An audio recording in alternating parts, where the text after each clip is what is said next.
Welcome to the latest programme of the Fishing 2000 and Beyond series. So far, we've been charter boat fishing off the Devon and Cornish coasts in search of pollock, ling and conger.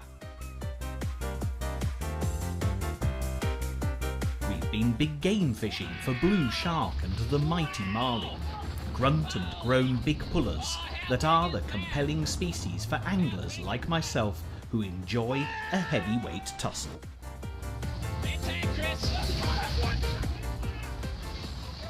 Now we're in pursuit of one of the greatest pursuit fish available to rod and line anglers around the British Isles and associated islands. The doyen of the dinner table, the sleek, mean chasing machine that is the ultimate prize on sporting tackle, the mighty bass.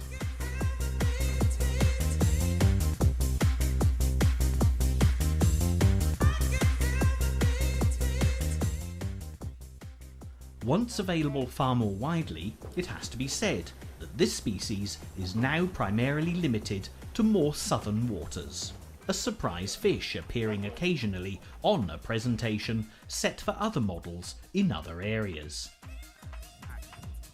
But for consistent bass chances at the right time of the year, then the southern coast of England and beyond are safer bets. The species became subject to limited conservation efforts a few years ago, with areas such as the Tamar River legislated as fish return zones. And I'm delighted to report that subsequent to good angler behaviour, the numbers are on the grow again, and indeed, size and weight appears to be increasing. Personally, although I appreciate all efforts made to control the amount of fish taken in any threatened environment, I really would take some convincing that rod and line angler limitations contribute very much to conservation of a species in the broader sense. You've only got to stand and watch the sheer size of the catches being landed at fish markets by enormous ocean-going fish vacuum cleaners to know where restrictions need to be placed. Albeit I fully acknowledge that these parties have families to feed and clothe. But I do wince a little at the French accents discussing the price of UK water-caught fish by the ton at southern English ports.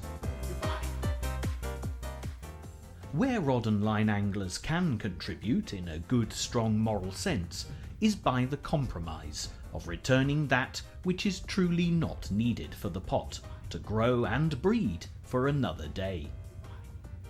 Perhaps the very fact that I catch fish for sport puts me in front of the cannon anyway these days in a world increasingly so-called politically correct. But my compromise is the very return of that which I have no plans to feed to a vociferous family of 3 fish-loving boys, and of course my bigger beasties are often tagged for research information, which I hope plays a part in preservation for future generations of sportfish anglers.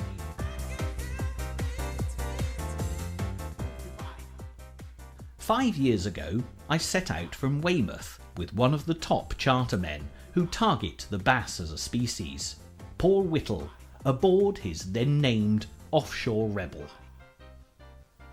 I think since that frisky day where merely approaching that hallowed bassing ground known as the race reduced my cameraman to puke within 20 minutes of leaving the port, Paul is up to offshore rebel number 316, and his bass score is now countless.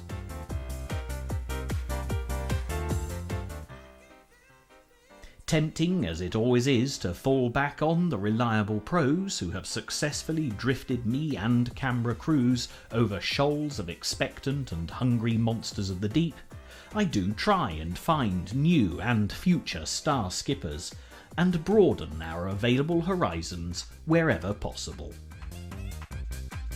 Over the last year, I've been paying particular attention to the development of angling on and off the island of Guernsey, a mere 2.5 hours by condor wave-piercing catamaran from Weymouth and Poole harbours.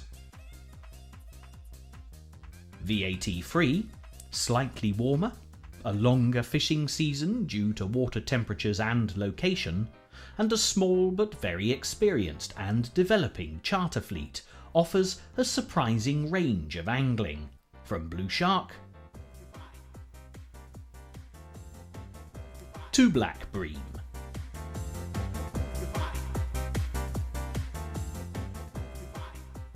Hotels and facilities are really excellent. For me, the Mallard Hotel Complex, just 10 minutes car ride from St. Peter Port, giving me a superb restaurant, well-priced drinks, health club for those who want to sauna off a few calories prior to a day at sea, and an excellent 4-screen cinema showing the latest releases for us movie fans. The hotel also boasts its own charter boat exclusively for the use of its own guests, and they offer excellent angling packages that include condor, accommodation, and of course boat and shore angling. However, if you want to do your own independent thing, I got word of a brand new charter boat, Out the Blue, with ex-commercial bassing man Richard Sager now doing his own thing for the rod and line angler, and with bass as his particular target species, once again it seemed a good idea to put my rod and a far more resilient crew in his hoped-for capable hands and head off to the island of Sark, to a few choice spots to see if the man was all he was cracked up to be. New boat, new skipper, new territory. Let's go live and see what happens. I've got one of his cuddly things again, I think.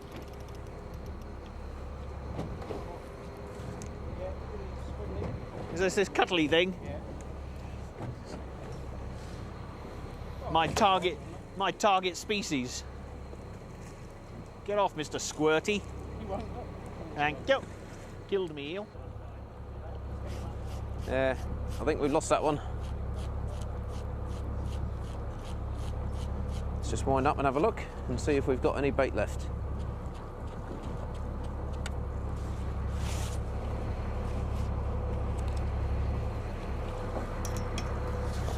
No, well, now look, the bait has been knocked right the way up the trace by some little fish that has grabbed it but not managed to swallow it. Well, that was a bass, Richard.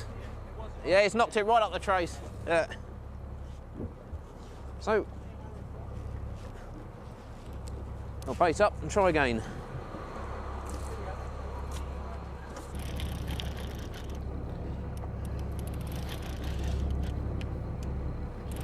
Drop down about 20 seconds. Keep in contact with the fish all the time. Bang, bang, bang, bang, bang. You got the job if you want it. Thank you. All right, tangled up my trace and Polachius. I can see my nice invisible line from Berkeley.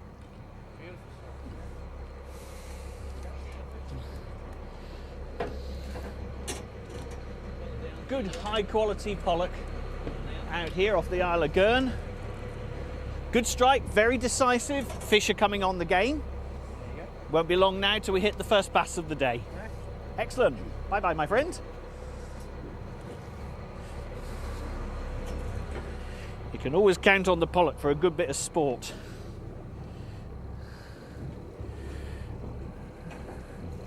And being a bit of a skimp when it comes to shrimp or sand eel, this one's going back down again.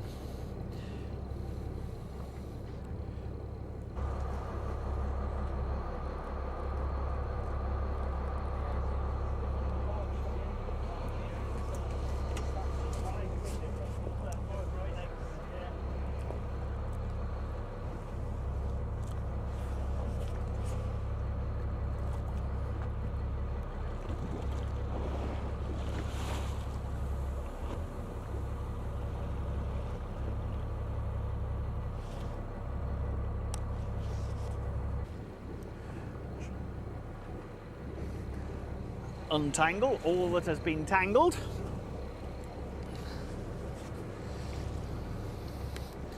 Nice little 6-inch metal boom, lowering the whole lot. With a 16-foot trace, of course, it is wise to lower it under control, reduce any chance of tangle as it's going down. It is a game where you could put the rod down realistically, but I prefer not to. I'm a great believer in keeping in contact with the bottom and then hopefully in contact with the fish. That was a good solid little knock as it hit the bottom there, clunk. So I know my weight is sitting on stone. And after a few seconds after that contact, the 12 to 16 foot of flowing trace will lower itself gradually. And nice little trauma signals are being sent out by that relatively well presented sand eel. An invitation, I would say, to any bass who wants to come and try and catch me.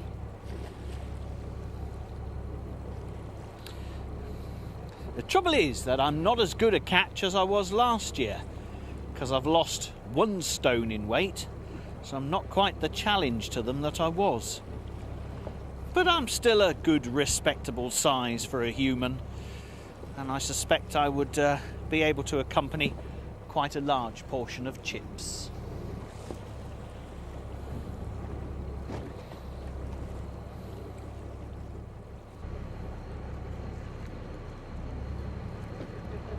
You talking to us or are you talking to the fish? I'm going to ring your missus up later and tell her you've been having little feelings all day, but most of them have been in the wheelhouse. And no wonder you're late home.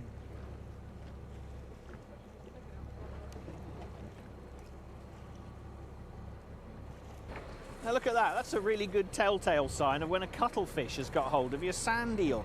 They consistently seem to go for the gut area, almost as if they've learnt that that's the way of immediately incapacitating your bait.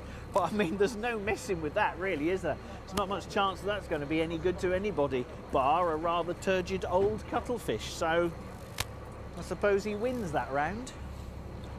Go and get another bait now.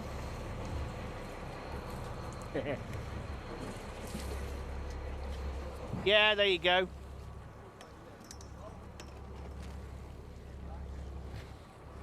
Telltale cuttling. Well, it was bang, bang, bang, bang, bang, and it feels very bassy, but knowing my September luck, it's giving up a little bit. Oh, we're still thumping. We're still thumping. Bass or pollock? Don't you blooming get in my way, Mr. Nathan. Have we got a bass down there or a pollock? It's Mr. Pollock. Mr. Pollock again. Just get my hand to you nearly. So at this point in time, I could do with being arms 8 foot longer. Nice pollock. Very confidently on the feed today, Richard, the pollock. Absolutely.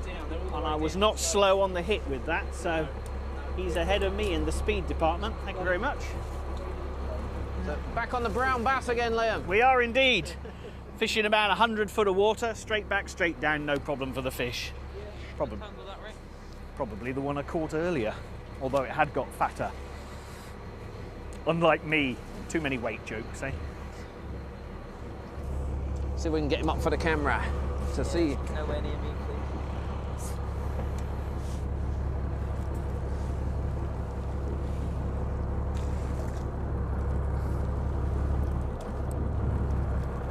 He isn't going to let go of that, is he?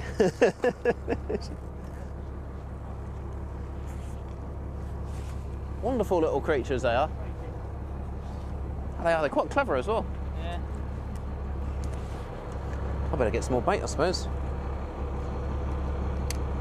Better look like I'm making an effort, eh?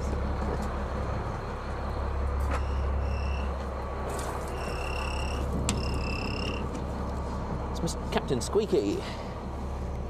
And away again. Seem to be swinging away from the boat, which is All a right. good sign. Well, rather than just kicking at the bait itself, that fish decided to take off. So, with a bit of luck, we're down to the last 16 feet, and hopefully we're coming up with the first racing bass, or is it pollock? I still can't see. Ah, scrappy.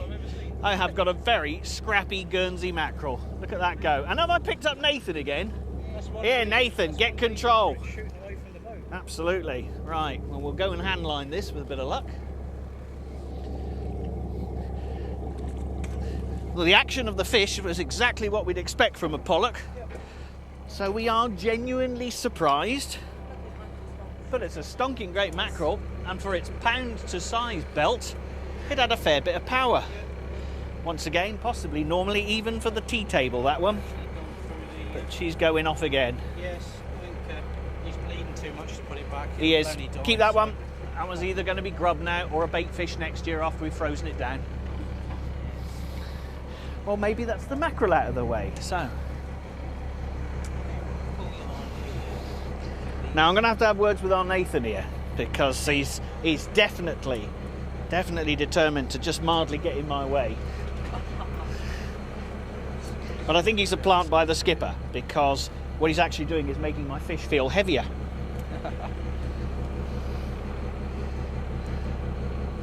Never have I caught myself such a high quality landing net. All is done. Right.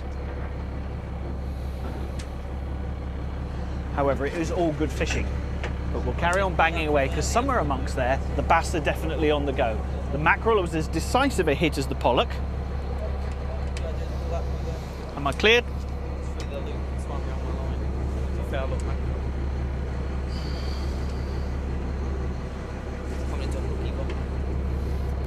Lit one, pearl one. No shortage of sand eels out here on the island of Guernsey, so a fresh bait on every drop.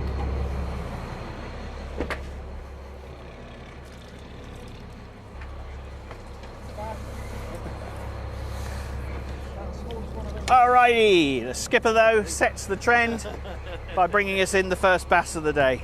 It's only a little joey, but It might be a schoolie, but that's a beautiful quality fish. Look at the colours and the bits. We'll have a closer look at an unhooking bass later on, because there are fins in certain places that not everyone knows about, and that's a wonderful method. There's another method, which I'm sure Richard knows, of sticking a finger underneath the tongue, and after it's settled, the fish will go to sleep, and all is completely placid. See the way the fins drop away? And now I've got complete control of that for the moment. I got away with that. Your turn. Real good plate fish though. Yeah, First one of the superb. day. As I say, this is all razor sharp, so you're going to watch that. Totally. There you This go. is the secret one, the one right back here on the anal Yeah, fin as well, isn't yeah, it? very Right sharp. little vicious number. Just be careful, but a beautiful fish. It Absolutely is. gorgeous. For me, one of the most beautiful that you can see in British Let waters. him get to get double figures. eh? Absolutely. Oh, there he goes. Swim away, my Go on. boy. That was a number 4 backflip. That Yeah. was worth 8 points last week in Australia. Let's try and find some bigger ones. I was on a Big ones. medium. Yeah, they Now are, I'm scaling down.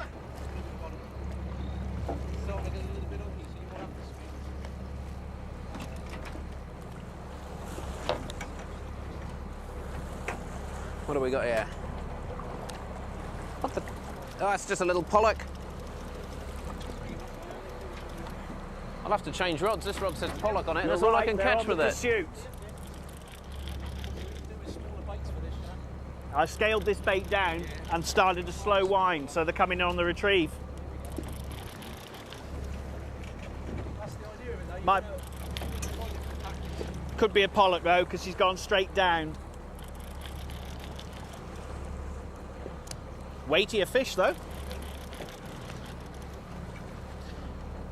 But it's good to vary the tactics. Yeah, he didn't go back. When Peter said it had come up, as it were, halfway up Sorry. to the boat, We got another pollock? Yeah, another pollock on the retrieve though.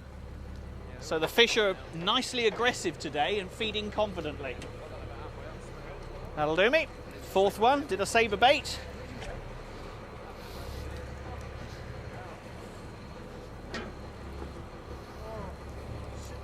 Nah, you see Richard actually dropped that one right over the end of his rod so he could just hook it again and pretend he'd worked. Fresh bait every time, no problem. But then again, why waste a lucky sand eel, eh?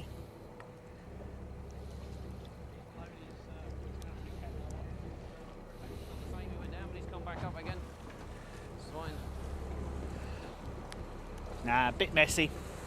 Only problem with using this particular pattern of hook, there are two tiny barbs on the shank of the hook itself, which is very good really for holding worm baits on line, etc., and improving presentation. But in fact, I'm using the wrong pattern here realistically, so I'll change over in a minute because it's damaging sand eels that I could use again, and there's no necessity really for me to have barb on the shank of the hook, so I'll change that over. Still a size 4. I might even scale up hook size to a 6, but scale down bait size a little bit, make it a little bit more ferocious, because they're having no problem in actually going for the bait. They're very definitely in attack mode. Constantly revise, review your tactics, and you never know. This rod's superb. It just sort of gradually tightens. You can just feel it tightening up as a fish, as a lurk at the bait. No, bloke, give it to me on my birthday. It's what? Confirming the slight change of tactic. Got it down the bottom, made sure everything was settled, make sure it felt comfortable. I've changed the hook pattern. And then because these fish seem to have been taking more on the retrieve, they're definitely in pursuit mood. Who have I picked up there? I got our Richard. That is a beautiful coloured pollock. Look at the gold on that. What a wonderful looking fish.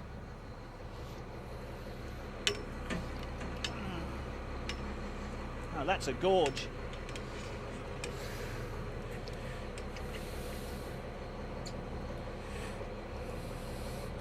Now I can't get that out without my bits and pieces. Richard probably can, but I'd love to show you the colours on that fish. That's an absolute stunner.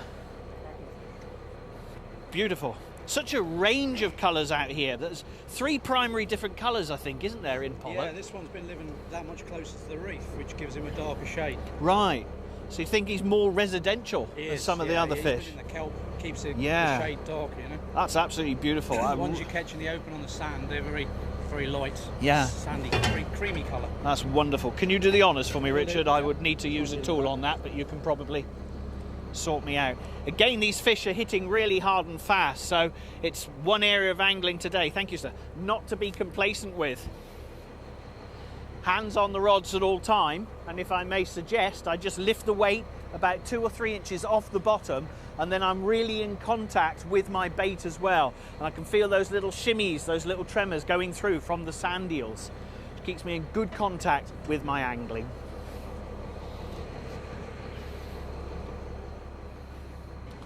This wonderful array of bait here. Very good system. Anything that allows you to keep your bait alive in circulated salt water while you're at sea. Live bait must, by its very nature, always be a better bet than using dead baits. And this one that's slinking around in the hole is my target species. Half the skill in using live sand eel is actually getting one.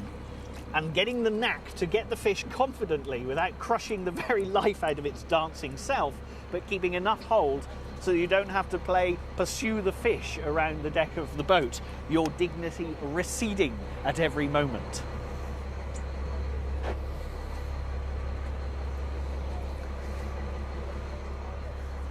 All right. Okay, a new bait travelling down to the bottom. I've had about half a dozen pollocks so far and a fine mackerel. In truth, there isn't a lot I can do to try and catch a bass amongst the pollocks. So it could be that this particular point, moved into shallower water now by the feel of it, there aren't any bass. But all we can do is keep wading away and see what happens. They're definitely catching on the retrieve. So I've got two options. I can either have the excitement of keeping on going and catching them while they're coming on the retrieve and probably continuing to build my pollock collection, or you can pan off to my right where, with a bit of luck, my colleague over there has got us a bass.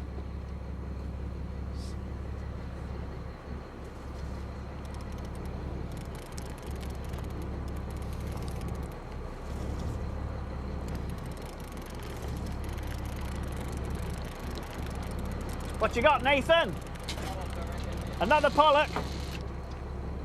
Well, good timing for the previous predictions. It probably is time to move. Got knocked by a fish, lost it, and up came this, which is probably not the most ideal presentation I've ever done. I think it's really time to get out of the rain, which has just arrived, and head off to a new mark, start the whole process again as we seek a bigger bass.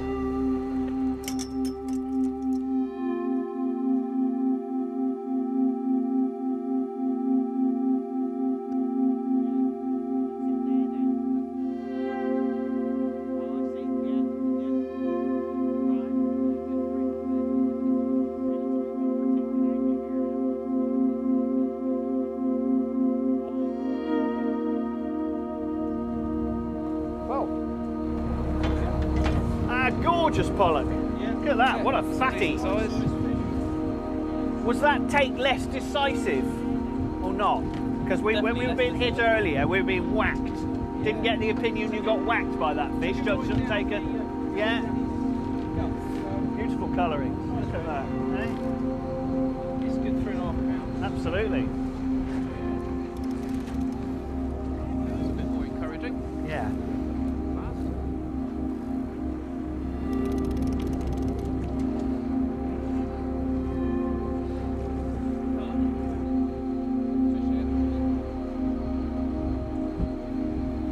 What's Nathan got on? Conditions have changed in about 40 minutes. We did change spot, and in fact I scaled everything up, went for a 6.0 hook, and to try and eliminate the pollock and seek down bigger, more aggressive bass, went for a much bigger launce on the end of the line.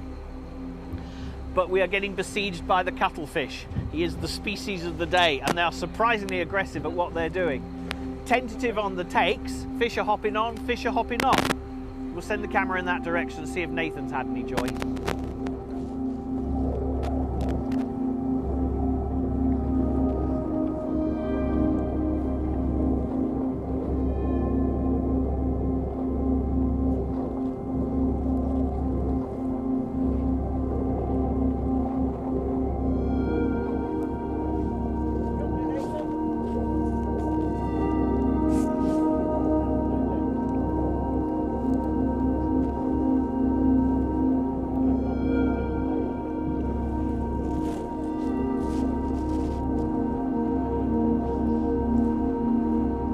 Attacked by a load of big Guerneys.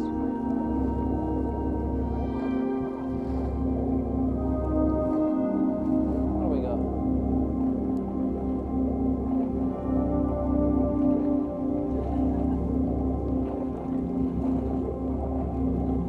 Yeah, another pollock. But at least it's not cuttlefish. Salubrious. Nice bit of alliteration there, eh? I was impressed.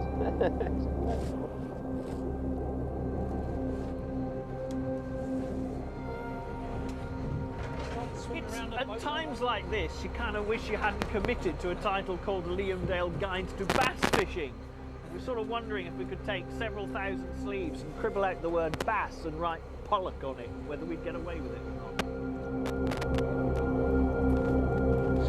Oh well. Here, Rich. Yeah. I don't know what we got here, but he's given me a 2 or 3 takes before Shall I can get it net boiled. for the skipper? You can net.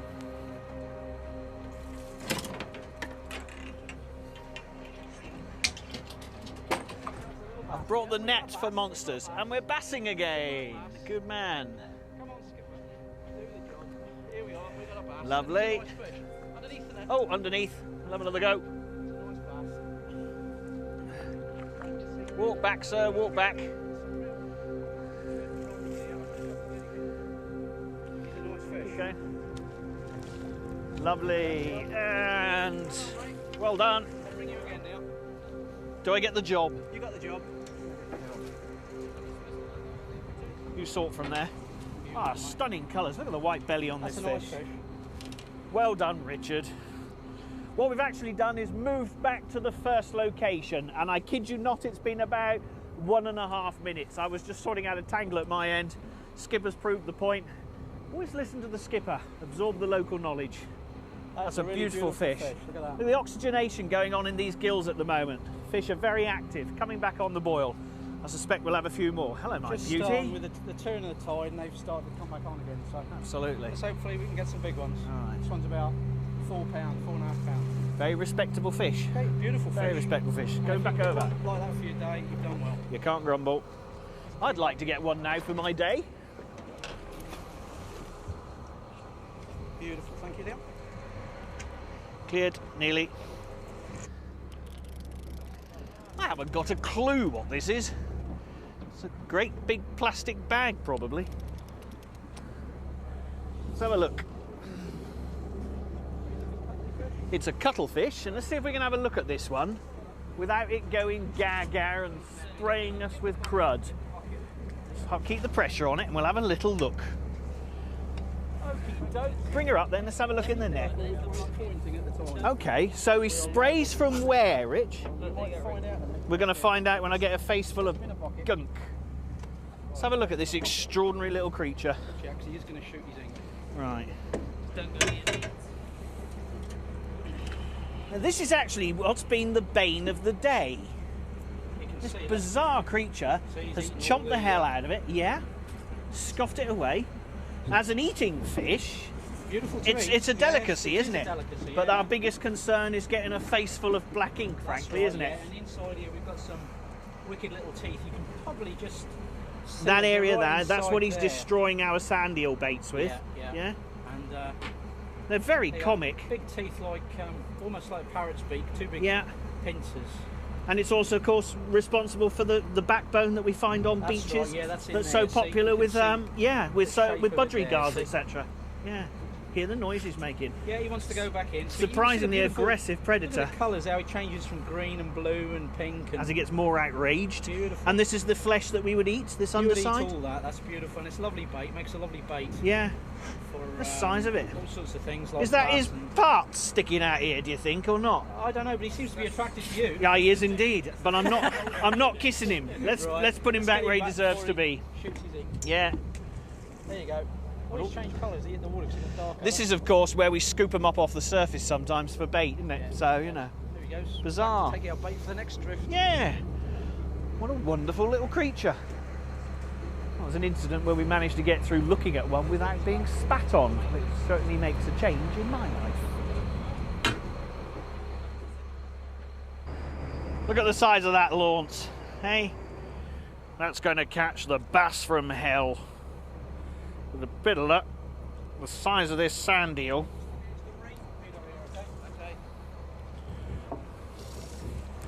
Right through the tough bit at the top of the lip will terrify a 12-pound bass right into submission. Thanks for the warning. I am advised that we've got a rocky start. So this line is so invisible from Barclay I can hardly see it. Right.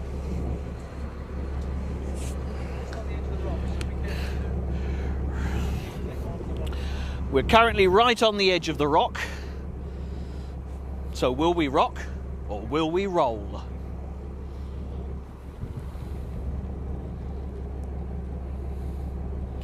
Let's just get on down there and funk it.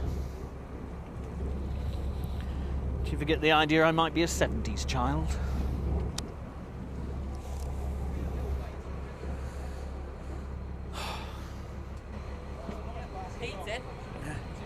Are you in again? Everybody's in. Oh, Liam can't fish. I'll just do the netting. Coming to your left. It's a big bass. It's a big one. Peter's got an even bigger one. Has he? He's gone in the bottom. Ah. Richard's kept good contact. Do we have a good bass? Keep walking. He's a lovely one. He's not tired yet. Nah. Scrappy goer, scrappy goer. Come and see me. Net coming down. Nah. Net scared him away. Oh, you Trago. I'll have to employ a new netter. Here we are, mate. Thank you very much. Beautiful. Beautiful. That's another fine one. Of course, if I didn't have to keep coming over to net your fish, Richard, I might get the opportunity to catch one myself, which would be very nice. Thank you. Yeah, will do.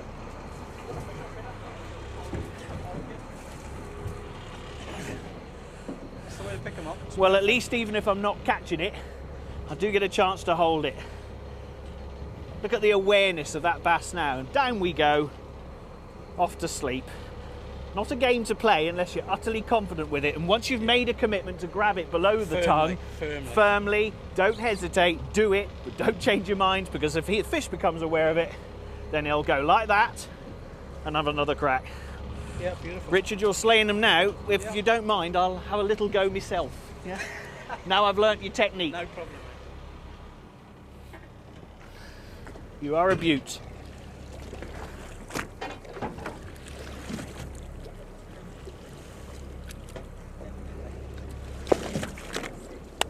See ya.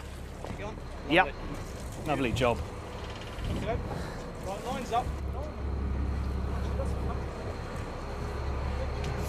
Big fat flatty would be lovely. What's he got? It's a flatty. He's got a flatty. Oh, nice one. He's got a big flatty. Oi! Who's coming in here? He's a beauty. Turbot. Oh, yeah. Oh, what a turbot! Beautiful. Beautiful man. Nathan, I am genuinely green. I have wanted one of those for a while. You're the man, Nathan. That is a beauty. Look at the eye. See the eye here? Look at the tiny movements. And here's the eyes. Wonderful, wonderful. Feels like it's been splattered with gravel. Tiny little bits of gravel all over this side. Dead smooth on the other. That's an absolutely gorgeous turbot. One of the strangest looking of the flatfish, isn't it? But an absolutely stunning eater. The power there. He's trying to curve. Yeah, Look, yeah. He's got a lot of power. Hell of a load of muscle. Yeah. I think a turbot starts off as a roundfish as well, doesn't he? And flattens out, which is why he got eyes either side. Every Bizarre. now and again, you actually catch them with funny, like they can be coloured on both sides. Yes, Sometimes. yeah. And white on both sides. And would you say this was a reflection of the colour currently down there, actually, That's what it off is. this island at the That's moment? his protection Yeah, to cover yeah. himself in the ground. Wonderful camouflage. Nathan, I take my hat off to you. That's absolutely beautiful. Absolutely loaded with meat. There's some serious food in that fish. Definitely a few bob on a restaurant table, but I think we've got to keep that one. Do you really? Yeah, what do you reckon? Well, it's a rare. It's so rare to pull one like that. There could be a few chips going around that It tonight. could be. However, I'm merely visiting the island, so I can't do it justice. You taking this fish home or not? Yeah, we're gonna have it. Yeah, Me and him. that one's for the pot. Beautiful.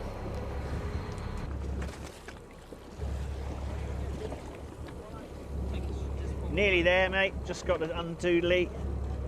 Oh no, It's having a knock, cut my off up here. I'm not too far off. Hang on. That took well, that pollock. It did, didn't it? It's good to watch that one.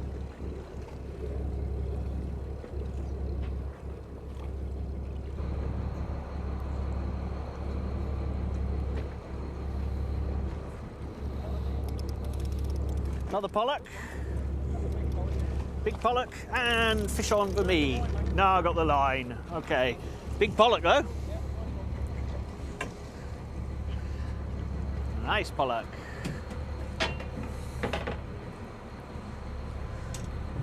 These are very respectable, what we could call inshore pollock though, aren't they, Rich? Yeah. Peter's into a nice one behind us as well. Yeah. Okay. Things are hotting up. Got my line there, Nathan, you're aware? Yeah.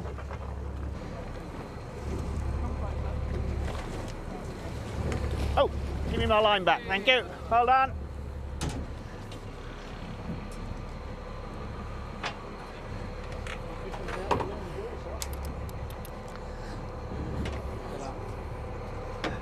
So you got the knack then, Richard? Yeah, I think any time now you could start to be a skipper. Thank you for saying that. Isn't that kind? Isn't it great when a skipper's learnt the right amount of bull?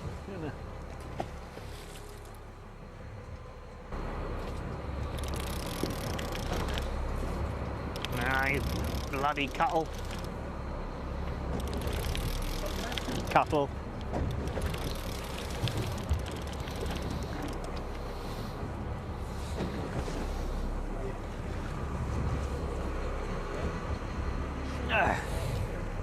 Get off. Go away. We admired your relative. Now go away. Come on. Whoa! You squirty sod. He whattered me. Close shave. It's a battle. It's a war between me and the cuttlefish. Absolutely no delight in his slaughtering technique, though, is there? Did you see that? Oh, yeah! Right in the armpit.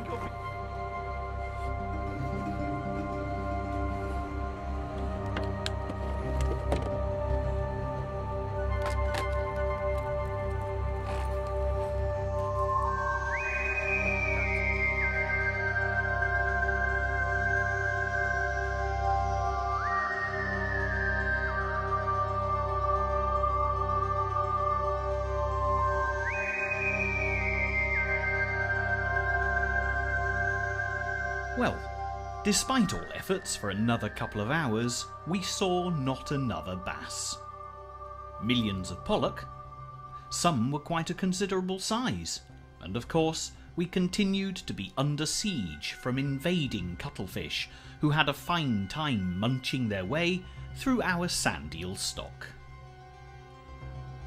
But the bass did a disappearing act for the rest of the day. My personal best off Guernsey is indeed the biggest bass I've had for a few years now, weighing in at just over 10 pounds. Another boat-caught fish.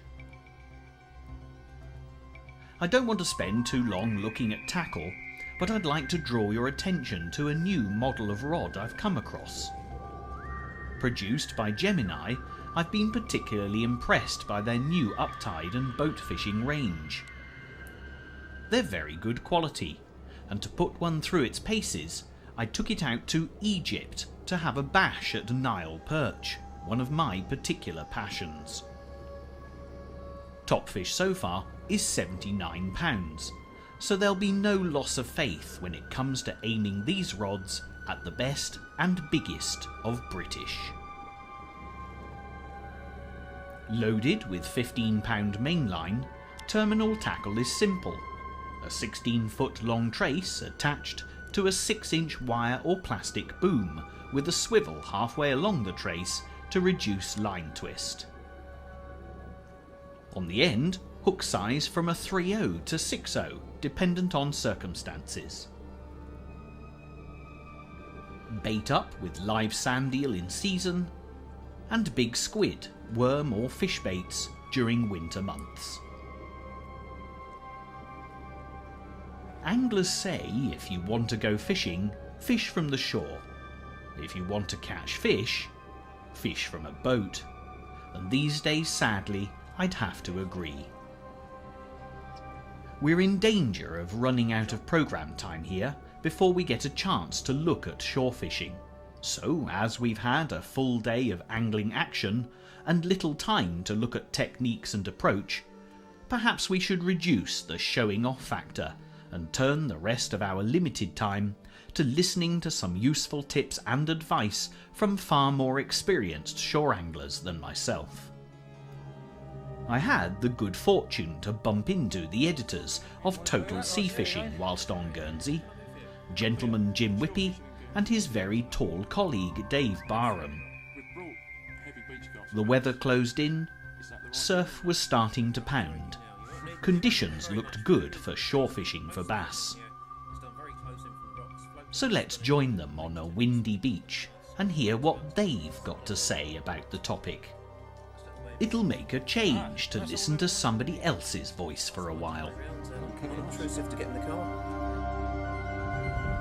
Here we are on one of Guernsey's lovely sandy beaches, Dave. It's quite an interesting look. The weather's not very good, but it would be nice in the sunshine, I'm sure. Yeah. No, like I say, it is very interesting. You've got a lot of rock in front of you here. Yeah, and, I mean, sort of place you want to get your rod out and have a go at, yeah, doesn't it it? just screams bass, doesn't it? It does. And yeah. you look, you've got a nice sandy beach that gives way to rock, and there's sand behind that, and then more rock, all the way out as far as you can see. You'd need to come here at low tide though to check where all these gullies are. Yeah, that's right. I mean, it's the same wherever you go beach fishing. You should visit the venue at low water just to check out and see exactly where you think the fish are going to be lying. I mean, right out here in front of us, you can see that we've got the waves breaking over the top of like miniature underwater reefs, and it's pretty shallow out through here too, isn't it? Yeah. And then coming across this side, we've got gullies where probably the bass would run up through. Yeah, I mean, as the tide comes in, like you say, these sort of beaches, you need to fish them at low water. You need to get there at low water, suss it out, and then fish the tide as it comes in. Yeah. Would you back with it? Would you reckon there'd be any congers out here at low tide on these? Peter tells me that they get congers here at night in the gullies. Right. So I mean, so you got congers and bass. Obviously there'd be wrasse because we got all the rocks. That's it. And then what about high tide? Well, the water comes right to the base of our feet where we're sitting here. Yeah. You can get mullet here at high water. When the conditions are right, you will pick up mullet. For a UK angler, normally we'd look at this beach and think that's going to be flatfish. Yeah. But apparently they don't come in on the sand. No, it's very strange. In England, you'd think, well, I'm going to get plaice here, I'm going to get sole here, especially with the rock formation and the sandy gullies that go between the rocks. I mean, that's perfect territory and you for can collect ragworm here. You'd have thought it'd been an ideal place for flatters, but they just don't come in here. The other thing Peter was saying is that if you come and fish these beaches, it comes in so fast on these shallow beaches, you don't carry a lot of tackle with you. No. You've got to travel light. This is not the place to bring your seat box and your beach buddy and your two 13-foot Otherwise beach you'll rods be running 800 yards with the tide after you. You just can't do it. No, this sort of tactics here, you're going to need maybe a bass rod. I'd fish 2 rods here. I'd bring a tripod. I'd fish a bass rod on the bottom, and also have a spinning rod. Maybe if not so windy, you can have a little float fish for the wrasse, and just work your way back with the tide. You could wear one of those sort of pouches where you can keep your weights and your hooks and things in, so you haven't got too much stuff to carry. Travel light, and of course that means that can make you a lot more mobile as well. If we were fishing over on the rocks over to our left here, and the tide was coming in, we weren't catching a lot. There's nothing to stop us having a 5-minute walk around to these rocks. Coming around, out on one of these main ones by the fort over there would probably be a nice place for bass this time. Yeah, definitely, most definitely. Very tempting. Yeah. But it's incredible the amount of rocks and things. I wouldn't want to take a small boat through this bay, would you? No, definitely not. So we're running through, and then we could start off on the bottom at low tide after congers and bass. Yeah, congers are mainly at night. Oh yeah, of course it would be. Yeah. And we'll leg it back quickly, and then fish on the top of the tide for mullet. For the mullet. Yeah. Yeah, no, nice. It's a lovely area. What a pity the weather's not better. But with Guernsey, it's liable to change within a couple of hours. That's right. You just don't know what it's going to do you? Yeah, it could be a lovely afternoon, and we come back with our rods. Well, I hope so. But for the moment, I think we'll call it a day and get up the pier and do some fishing up there. Go see if we can catch a few wrasse, shall we? Yeah, ideal. Well, we've just arrived. I've put out a garfish float and I've already picked one up. It's not a very big fish, but look at that, Dave. Oh, brilliant. That's the thing about Guernsey. Nice fish, look at that. Yeah. Excellent there. Stuff. Well, a lively little garfish from St Peter's Port in Guernsey. It's very hard conditions up here today. It's very blowy, isn't it? But did you see the float go down? I did. It was a nice little bite, skimmed along the surface. He's only just hooked there, so I can just show the camera and then we can put him back. See that beak? Yeah, it's full of tiny teeth. Incredible teeth. Full of tiny teeth. Okay, well we can slip him back. It looks like we're going to have some fun up on the pier, despite the weather. As you can see, it's very, very windy, and I've just dropped down a small hardback crab, and I've got a nice wrasse here. I'm going to try and swing him up. It's important to do this in one very quick, smooth motion. And there we have. I've lost my lead. Rotten bottom snapped, which is the only reason why I managed to get this fish out of the rocks. But it is windy. It's a very nice ballan. Hooks in the lip. What a nice fish.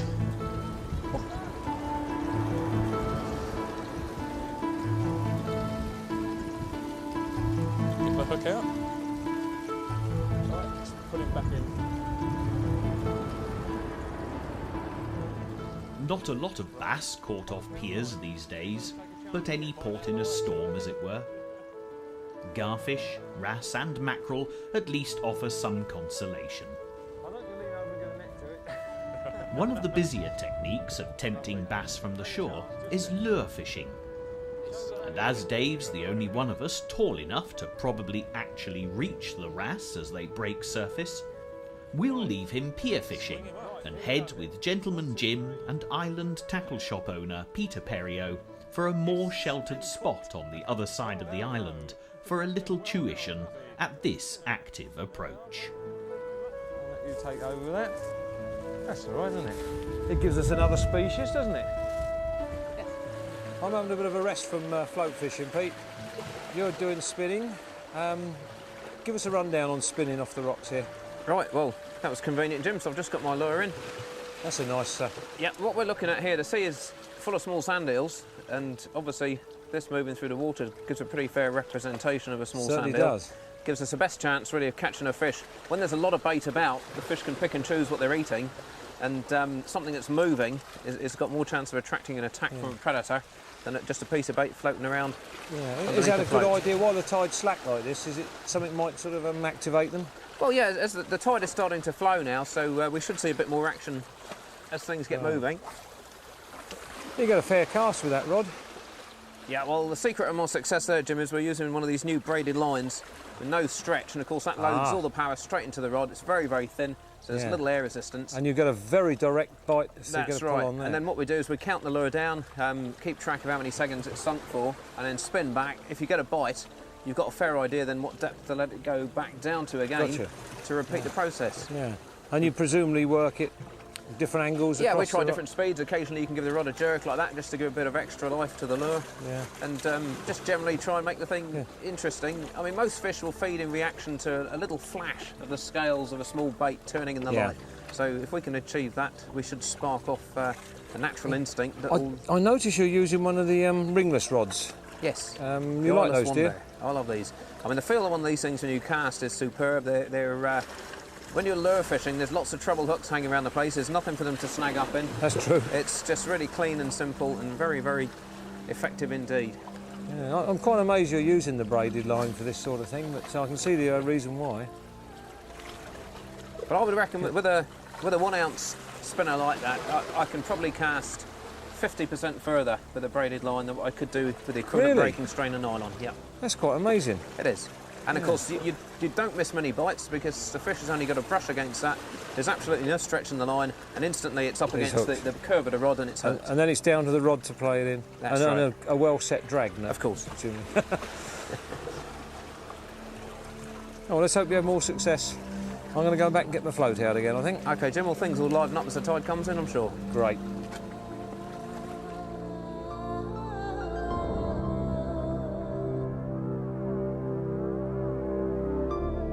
Well, try as hard as we did, no further bass were found. Which is a shame, because it would have been great to close this programme optimistically with a beautiful double-figure fish from the shore.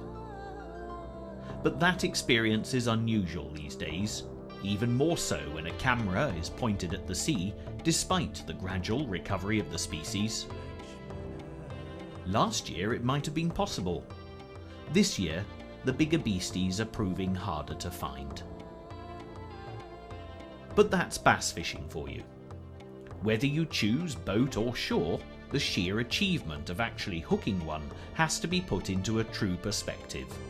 And perhaps until further limitations are put on those vacuum cleaners I mentioned earlier, then maybe us old-timers can do little more than grizzle about the glorious past, when a double-figure fish was a regular occurrence, and satisfy our urges with chasing that which can be found. I hope that watching this programme has increased the odds much more in your favour, and although the majority of the footage shot has been taken on the island of Guernsey, the techniques are as applicable to UK waters. Local conditions give us a greater chance though, and you might like to consider venturing over and chartering a top bassman such as Richard Sager. The lie of the island means that you can get to sea in most conditions, despite changing weather these days, and their higher water temperatures makes for a sand eel season longer than the English coastline. Anything that ups the odds. Sand eel, Richard, this programme. What more can I say?